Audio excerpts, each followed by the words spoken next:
Come join me in my creative space where we can paint, learn, and have a few laughs. So get comfy and let's get started. Good morning, everybody. At least it's morning here. Thanks for joining me.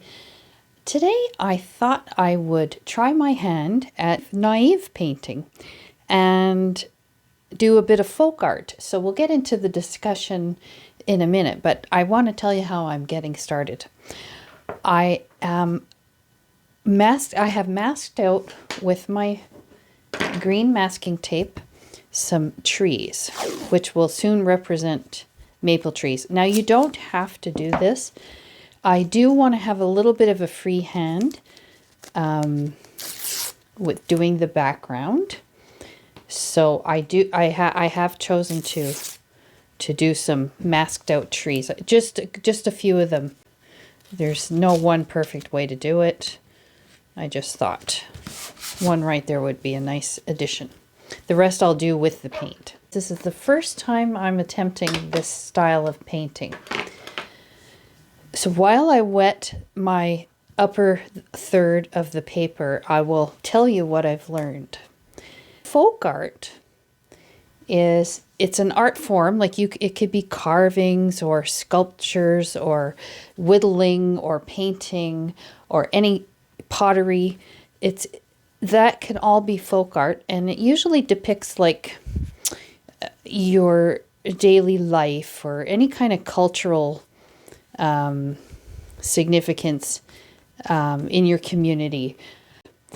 Now, when it comes to painting, folk art is often done in the style of naive, which is it's characterized by, it's like childlike simplicity. So it looks unsophisticated, but I really believe that they are. Now there's a Canadian artist called Maud Lewis, and I saw a movie about her a few years ago, and she's fabulous. If you can find that movie, it's called Maudie, and it's Sally Hawkins and Ethan Hawke. Just if you're interested in watching it, it's quite good. There are many naive painters, and what they all have in common is the painting is flat. So it has length and width, but it doesn't have any depth. So that means it's two-dimensional. And it often does look like a child can do it, but I think it's a lot harder than it looks, so I'm going to get started. Naive painters often use bright colors in their paintings, but since this is supposed to be early spring, I'll be painting in a gray sky instead of a blue one. How I came up with my composition, I had to really think about, I'm a city dweller, and we live in very modern times. I mean, how do you describe your community? What would I do as a subject, as a topic for my naive painting or my folk art? What would I come up with? And I thought, and then I said, okay, well, I'm in Quebec and we are well known for our maple syrup. And it's that time of year, people are sugaring off. That's what we call it here. And so what they do is they put buckets on these maple trees to extract the sap, and then they bring it to this shack and they boil it and they boil it and they boil it until it's reduced down to a syrup, and it's delicious. And so it turns out that Quebec produces 77% of the world's supply of maple syrup. And it takes 40 liters of this stuff to make 1 liter of maple syrup. So now I know why it costs so much. So back to this naive painting. I'm not going to try to make even blends. I'm going to really do my best to be flat, to make things look kind of two-dimensional, as I said. And because it's early spring, I did a grayish kind of sky, and I am now going to work on the land in front. I'm going to choose some raw sienna with a bit of this gray in it. things don't look quite green just yet. It's just the snow is starting to melt, and the kind of the dead stuff underneath is starting to show through. So I'm going to make a layer of this color.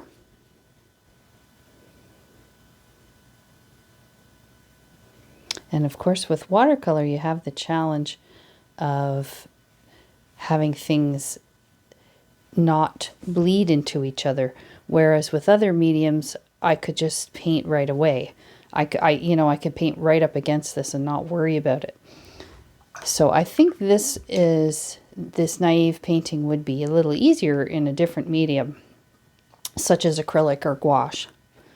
In the forefront, I'm going to do more of a burnt sienna. Just going to add it to this. I'm going to add a little bit of that grayish color I made in the beginning to do the sky.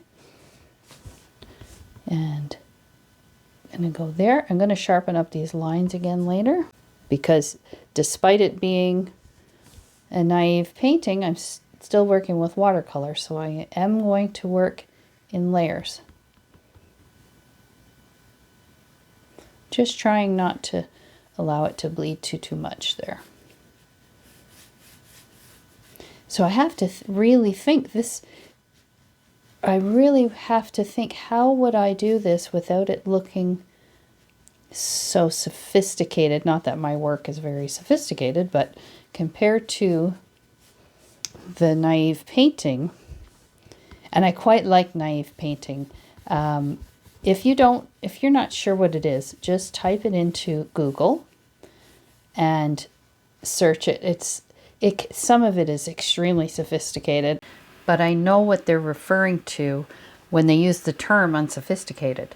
The traditional methods of painting aren't used, and instead a seemingly less refined approach is taken. They don't aim for realism, but there is often a lot of decorative detail in the painting.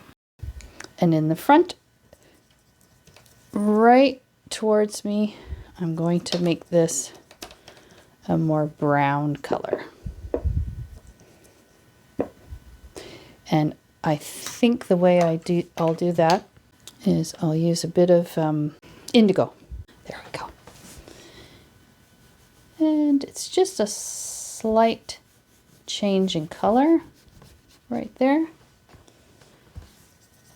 I thought this would be a good challenge for the day, and I've needed something to occupy my mind and give me a good challenge, and I think this is it. I just fell upon an article about folk painting, and it interested me, and I thought that I'd just turn on my camera while I was doing this. This is why I'm not very prepared, so excuse me.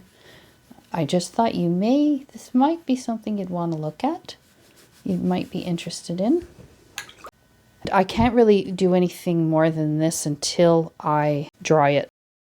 So I will stop here and dry this and be right back. All right, this is nice and dry, or pretty much. This is a pad that I bought. I'm just trying to get rid of it. This would be a good painting to do on your inexpensive paper because the layers will dry much faster. This is the 100% cotton Art and Fly paper. Now, it is cotton and it behaves like cotton. The sizing is, so-so, which means some of the lifting is not always that easy. It's a little more fragile, the paper, so I'll show you the lifting. It lifts, but it's already wearing down the paper here. It's pretty fragile. And this pad is only glued on this side and this side. So when you are painting, these sides flip up. And that is a problem for me. I think this is not a cheap pad of paper. For 15 sheets, I paid roughly $30. And I think that's a lot of money for Art and Fly paper. And it's not like you can pay the same thing. You can get roughly the same and get Fabriano, which is excellent, excellent paper. Okay, back to our painting. So now that these layers are relatively dry, I can double up the color, because the colors in a naive painting are usually very vibrant. They're not pastel-y, they're not faded like this is. So I'm going to do it once again, but first I'm going to put my path in. So I'm going to use once again my indigo, because if I use indigo, and this time I'm going to use my brown. You can use any brown you have. It will do the trick. Mix it in and it makes a nice natural, almost a black, wet looking mud. So this path I have coming from here and there. Then I'm going to bring it here. So I'm just going to put my first layer of paint on so I don't get any lines.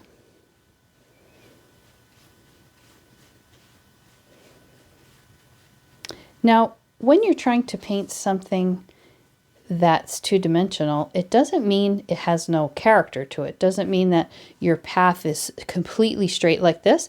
I happen to like the way this turned out. But if you want to imply that this is a dirt road and it's not, doesn't have clean edges, you can use exaggerated brush strokes. So for example, I think I'll make this kind of wavy, and that's how I will express that is a jagged looking road. But as I said, it's not necessary, so I'm going to cover it because I kind of liked what I had. I just wanted to show you. So I will have to do another layer on that more than likely, because as we all know, watercolor dries quite a bit lighter than you intended. And I don't know if anybody has this problem with their brown. Mine always is very difficult to mix. Sometimes I get clumps of paint once it's been dry, but it only happens with that color. So this isn't even deeper. There it is. You see, that's a chunk of paint. I try to smooth it out as I'm painting, but I have to try to lift that off.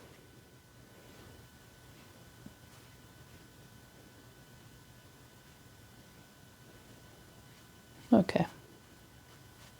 I managed to get another layer on. That's wonderful. And in a few seconds,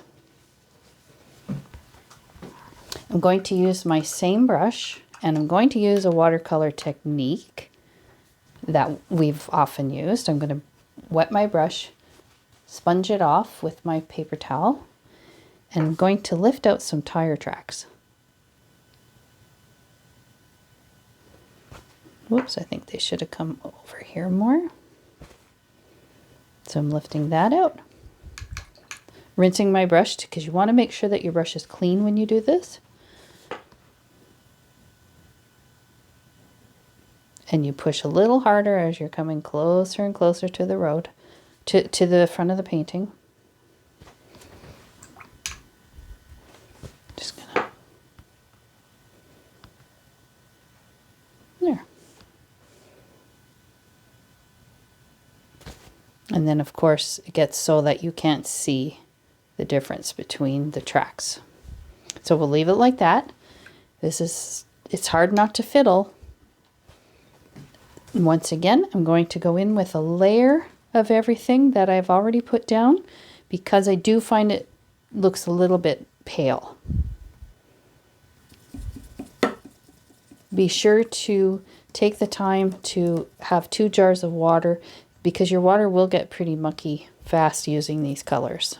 Now that my sky is dry, I can go up closer to it. I'm just trying to go around the shack, the sugar shack, here in Quebec, and I'm sure they have it in Vermont and places like that. We have what's called sugaring off. So you spend the day at these farms, these maple farms, and They show you how they make their syrup, and then you pour it in the snow. And as the syrup hardens, you roll it onto a stick and you eat it until you feel sick to your stomach. It's just a tradition in Quebec. You have to do it. And your childhood is not complete if you haven't done that yet. And your adulthood too. It's quite fun. And then what happens is they often have a very large dining room and they serve you traditional Quebec food. It's called a cabane à sucre, and you have eggs and back bacon and all kinds of fun stuff. You eat until you feel ill. And for adults, if you go in the evening, there's dancing, and it can be quite fun. Sometimes some places use more traditional music than others. And I think it's a good night out if you've never done it before. And you can also go in the day. It's kid friendly. They have lots and lots of them here in Quebec. But if you don't have one around you and you do have snow, get yourself a good jar of maple syrup and put it in nice, fresh, clean snow. You have to make sure it hasn't been peed on by dogs. And then you pour the syrup in a clump, and then you roll your popsicle stick in it as it starts to get really hard and sticky. And you roll it, and then you have yourself a maple popsicle. Maple sugar popsicle is delicious. I'm going to do this one now. I'm going to change my brush and see if I can get a better line with that. It's worth a shot. Because this isn't really a watercolor brush. It's nice. It's making my lines nice.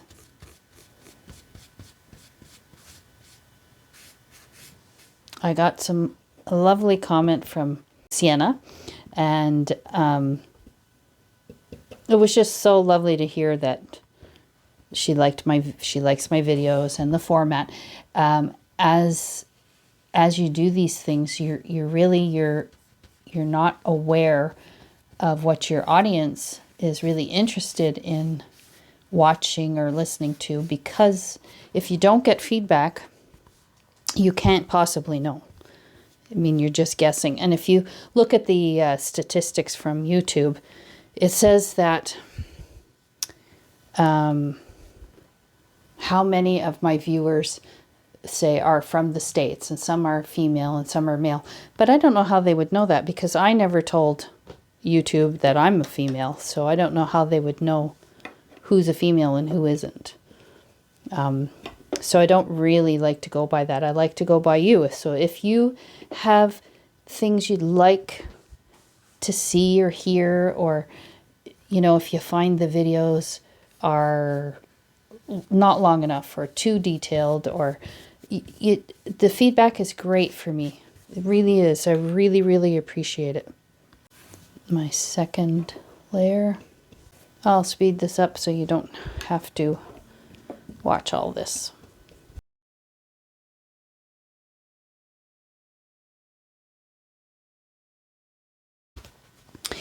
It is wet, but I'm going to try this anyway with very thick, dark, like this dark. I'm going to have to make some again. With very thick, like blackish color. I am going to make it look like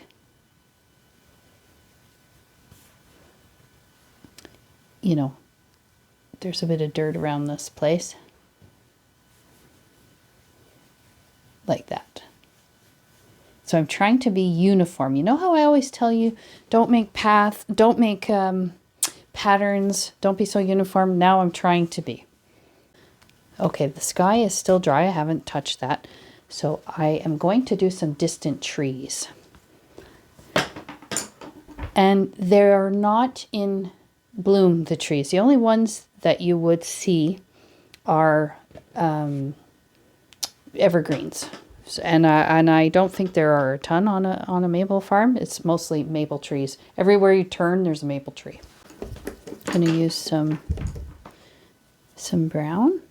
I'm just going to try and gray this up a bit. I think I'm going to use ultramarine blue to gray it up, because it's not as dark as the indigo. So you'll get more gray and less black. Because I'm doing this in a naive way, I am going to make my strokes quite deliberate. So I want them all different colors. I don't want them evenly spaced. Now sometimes when you're brushing, when you're using a brush stroke like that, when you first touch your paper, the tip of your brush is the first thing, so it's thinner. So I'll do it over here. And then you can push, and as you push down, it gets wider. And that's typically, most trees are shaped like that. So I'm going to bring this one down here because that one's too big. So I just want little guys in the back. And there's branches, and I really am trying to make them look more childlike, less sophisticated. But that's so difficult because you think that your painting skills are lacking, but then when you attempt to do something like this, you realize, boy, I really am a little better at certain things than I thought I was. Let's see in the end if hubby will say, oh, let's hang that. Okay, I'm going to leave that, and I'm going to work on my little cabin. The roof of this cabin is quite small. I'm just going to use a little light gray. As long as the gray is a little different from the one you put in the sky, you'll be good. And for the house, it's all different shades of the same colors now, isn't it? The house is a wooden shack, so it looks a little bit weathered. And I'm really trying not to go detailed. I'm trying to make this look rudimentary. I'm trying to make this look naive. So I will do my best. I'm having more trouble than I thought. I have some left over. If you watched my video on the loose seascape, I made this nice color. I will put the text up when I have to look to see how I made this color. I'm going to put some of that color on, and then I'm going to paint over some of it, not all of it, because some weathered wood has a bluish look to it. And I don't know the reason why. I know copper does that. Wood, I don't know. The one thing I kind of like about this paper is the texture, the tooth on it. It has an interesting, it looks a little bit like trees. So when you do some dry brushwork, it looks like tree bark. And while I'm trying to make this look naive, we have to remember that we're working in watercolor. So I want to establish my base layer. While I wait for that to dry, I'll remove the masking tape for my trees very gently. Now this paper is extremely fragile when it comes to masking tape. So it's fine if you go slow. You see, I can still see flecks of paper coming up. So really slow. So, and for $30 for 15 sheets, I think the paper should behave better than that. And I know I'm not doing a paper review, but I do try to give you my opinions when I can. This is tape from the Dollarama, and I have never had a problem with it, with the exception when it's my fault. Sometimes I rip it too quickly. And the paper. You can't change the paper. You just have to stop buying it. And on this tree, I didn't film. You see the paper coming up here? So I'll take the bucket, the pail. This is what they tap into the tree with. They tap into the tree and then they put this bucket on and collect all this delicious... Oh, look at that. It's ripping right down. Oh my goodness. Oh my gosh. There you go. Firsthand, folks. You saw it yourself. So I'll go over with my brown here. Hope I can try and cover that up later.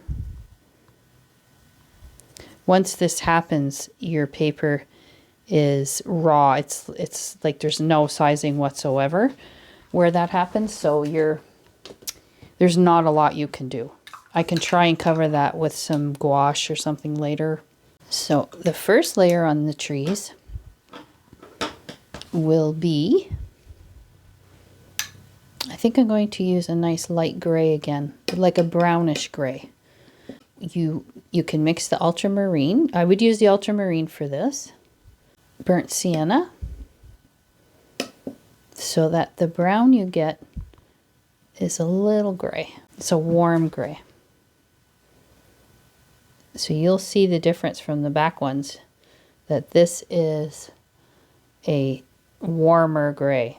Now I am standing up to paint, so forgive me if I'm, you know, if my lines aren't as precise as maybe they could be.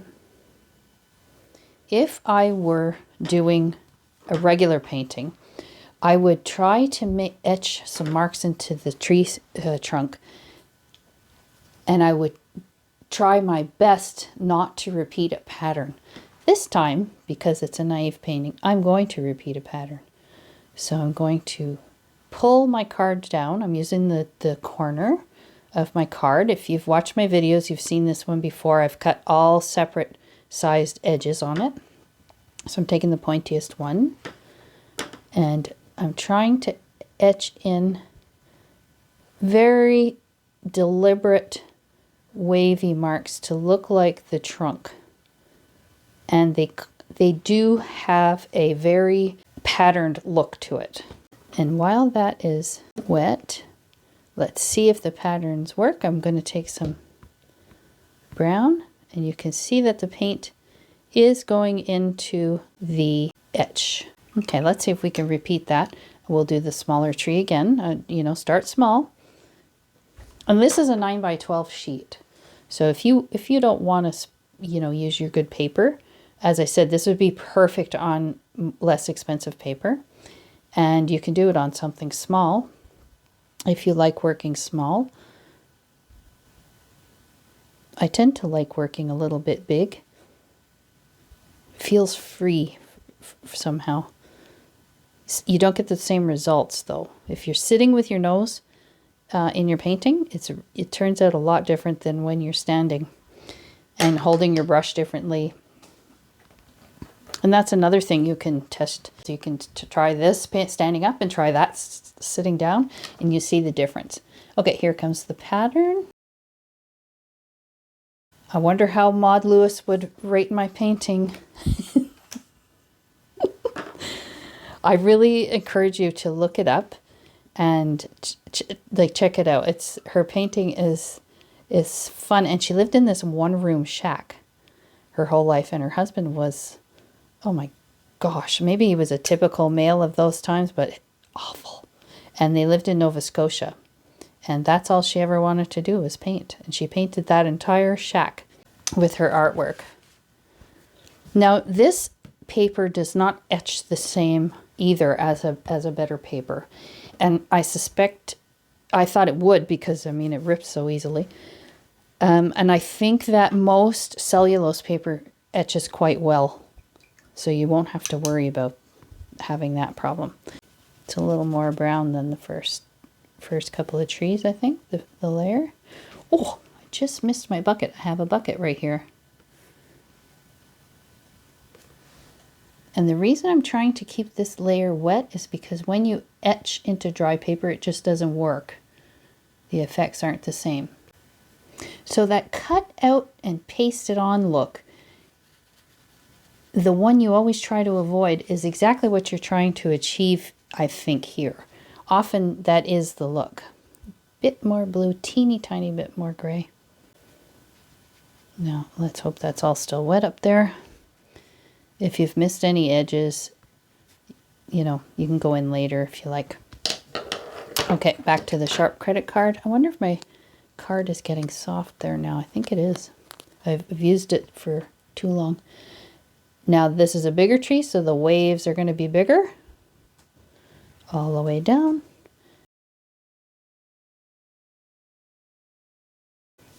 So let's hope if I add a teeny bit more paint now, it'll fall into those etched lines. See, and I was pushing quite hard. Like I would never push that hard on a different paper, but maybe it'll show up more as it dries like it did on here.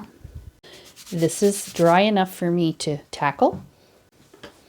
So I'm going to go around the roof here.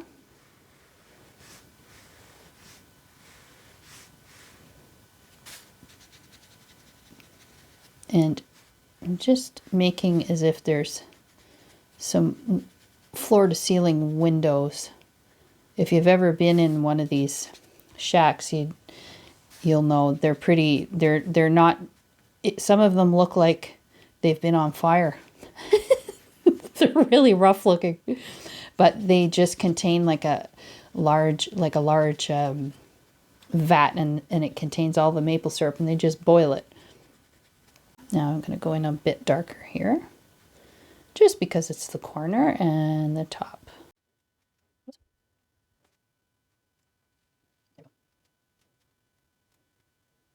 Okay. So I just wanted a bit of that kind of green color to show through. Again, I'm trying not to be too soft and blendy. This is a real challenge for me because, you know, I'm trying not to make it look like I'm trying that hard. That's what those paintings look like. They look like it took them 5 minutes to do, and they're vibrant and beautiful. But I know darn well it didn't take 5 minutes to do. I'm going to draw the little, it's like a chimney here. And this is where they let the steam out. That I'll do in the brown. And I'll put a tiny little roof on it in a minute. I think I'll use, maybe I'll put some dark here.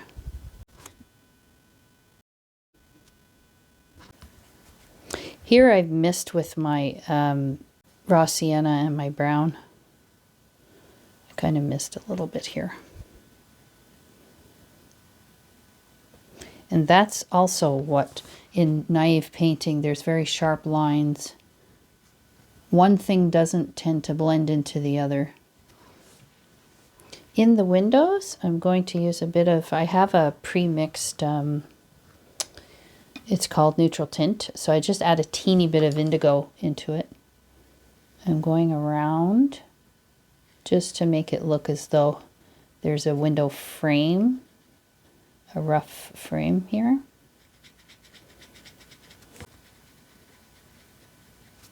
Letting that kind of fade out.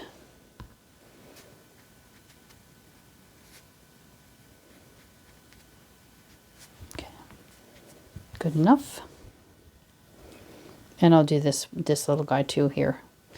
Everything's a little guy, I notice. When I edit my videos, I say the word so all the time, and I also say little guy all the time, I notice. It's funny the things you notice about yourself when you, I don't know, most people don't ever, it's the first time I've ever editing myself, so it's interesting to hear what you actually sound like. I don't think many of us like the way we sound when our voice is recorded. And now here, I'm just adding some shadows underneath the roof line on the front and the side of the shack. Adding a tiny bit more color to these trees before I do the, okay, no, I'll do the buckets first. Very light gray again, like that. And then when it dries, it should dry lighter. So this looks like a steel bucket to me. So I've used ultramarine blue in my mucky puddle of my grays on my palette. I'm going to dry this before I continue. Be right back. My next step is to just add a few touches. I'm going to make these trees a little darker because they're richer looking, because they don't look very appealing to me. The scratch marks didn't show up terrific. I'm not sure if it's, I think it's the paper. So if you're using a different paper, those scratch marks will work. And you can use any pattern you want. You can use upside down V's. something to give your trunks some texture. So I will use my brown and some burnt sienna. So if you don't have a brown in your palette, you use burnt sienna and some kind of blue, and just make sure there's more burnt sienna. You can use green and red. And maple trees have a grayish look to them.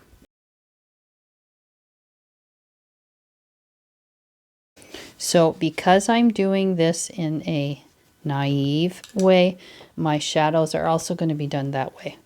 So I want this part of the tree to look like it's behind this little leg. So I'm going to make my shadows look pretty rudimentary. There's no softening out those shadows. Same with this one over here and this one. Now there's going to be a shadow under here. So this is the challenge using watercolor to do this. It's really difficult not to do softening and blending, because that's what we are programmed to do when you're working with watercolor. So you just needed them to have a teeny bit more color on them. I found them a little bit pale. They just have a little bit more life to them, these trees. As I said, I found they were a little blah. One more go on the house with some nice brown up here. And I think I'm going to put a tiny bit of burnt sienna in the color. I'm not trying to be watercolory here. I'm trying to just change the color a little bit of the wood. Okay, there we go. And there, that's looking pretty good. With a very small brush, I'm just going to put some black in that window, because we're going to have some smoke coming out of here. And if I don't put something dark enough here, then the smoke won't show up. I'm just going to add a bit here, and under here, and under here. Now I will use that same small brush, a bit more gray.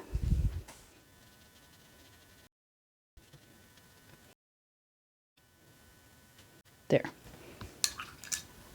If you want to darken that area a little bit underneath the lid, you can make the lid look like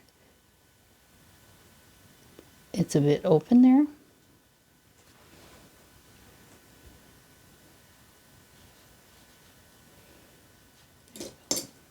Okay, so now what I will do next is I'm going to use my P.H. Martin bleed proof white. So use any white that you have that won't fade so much. If I use watercolor white, I do have an opaque one, but it still fades into like a pale gray. And in this case, because we're doing the naive painting, we really want it to be more vibrant. So because this is early spring, I want to depict that. So that means there's still snow here and there. So I want to kind of make it not look realistic. So the blobs of snow are going to be quite deliberate. And the reason I'm doing it underneath the tree is to hide where my paper tore, the masking tape tore my paper. So with the snow, I'm going to try to do the best I can on the different layers of land here. So, you know, there's snow here. I'll put some at the bottom of each tree. And on each level of land, so there's a hill there. So I'm going to put some snow on it. I'm going to put some snow here. And then I'm going to do that in the back as well.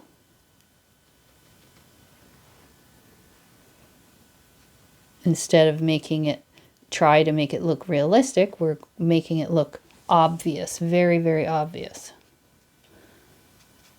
that there's snow. And I would really love if some of you would join my Facebook group. I just started it, and try to put up, like if you try this, I'd like you to post it so we all get to see each other's work. So there's some snow there, and I'll put some here.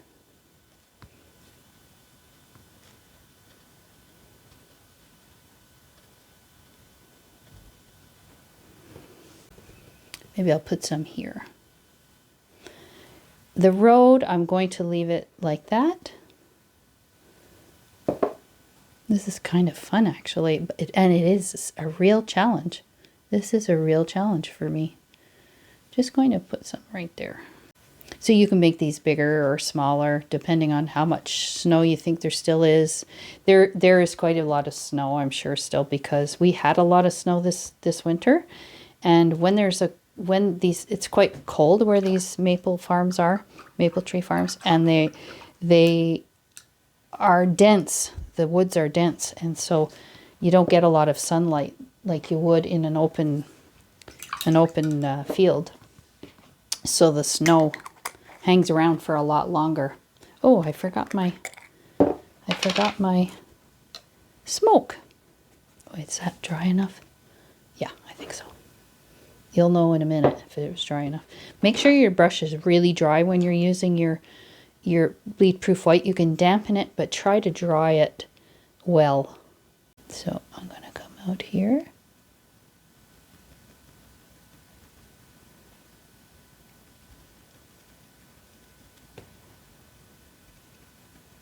So you can depict smoke as any way you like. You can do a swirl. You can do puffs, like round puffs.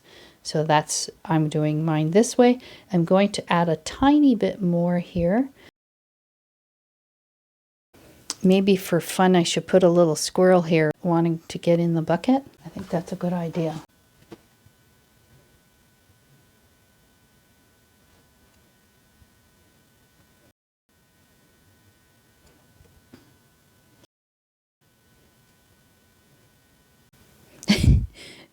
A little tricky to do. But the good thing is this is supposed to look like a child did it, and I think I accomplished that. I don't think I had any trouble with the squirrel here. So if you do try this and you do join the Facebook channel, really please post what you paint. I'd love to see it. I want to add, just to have a little bit more color in it, a little bit of contrast in here, is some grasses that are trying to poke through.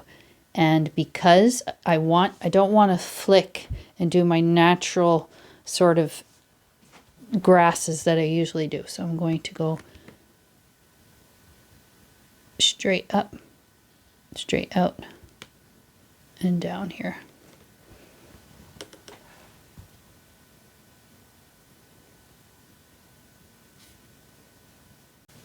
And on the ridges here, I'm going to put some grasses, just like this.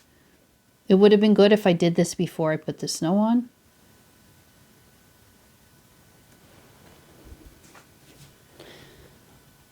And I think just to add a tiny bit of color aside from the green is, I just want to add a little bit of, a little bit of turquoise to these gray, the tins that are the buckets that are catching the maple syrup. And I think that helps. I really think that adds something to the whole piece. I think that's about all I can do. I can fiddle forever, and I don't think that's necessarily a good thing. So I'm going to stop it right here. I hope you enjoyed this video, this challenge, and I hope you challenge yourself. If you did, please hit that like button and consider subscribing to the channel. It really helps the channel grow. And leaving a comment as well is for me. You don't have to do it to make the channel grow. I really want to hear from you. Happy watercoloring. Bye bye.